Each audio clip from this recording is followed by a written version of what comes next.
શું સરકારી ઓફિસ તમને વારંવાર ધક્કા ખવડાવે છે? નમસ્કાર મિત્રો, હું છું પારસ શાહ. ઘણા લોકો એવું માને છે કે સરકારી માહિતી મેળવવી ખૂબ જ મુશ્કેલ છે, પરંતુ આ સંપૂર્ણ સાચું નથી. કારણ કે તમારા પાસે એક શક્તિશાળી હક છે, આરટીઆઈ, રાઇટ ટુ ઇન્ફોર્મેશન. આ કાયદા દ્વારા તમે કોઈ પણ ગવર્મેન્ટ ડિપાર્ટમેન્ટ પાસેથી લેખિતમાં માહિતી માંગી શકો છો, જેમ કે તમારી ફાઇલ કેમ અટકી છે, રોડ કે ડેવલપમેન્ટ વર્કમાં કેટલો ખર્ચ થયો, કોઈ યોજનાના લાભ તમને કેમ નથી મળ્યા. આ બધું જ તમે આરટીઆઈ દ્વારા જાણી શકો છો. તમારે ફક્ત એક સિમ્પલ એપ્લિકેશન લખવાની છે, જેમાં તમે કઈ માહિતી જોઈએ તે સ્પષ્ટ લખો. ત્યારબાદ થોડી તમારે ફી ભરવાની છે અને અરજી સબમિટ કરવી પડે છે.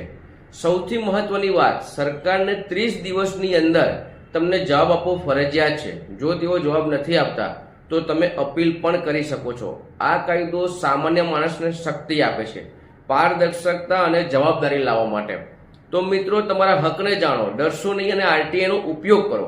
આવી જ યુઝફુલ અને કાયદાકીય માહિતી માટે અમને ફોલો કરો અને આ વિડીયો તમારા મિત્રો સાથે જરૂર શેર કરો. જય હિન્દ.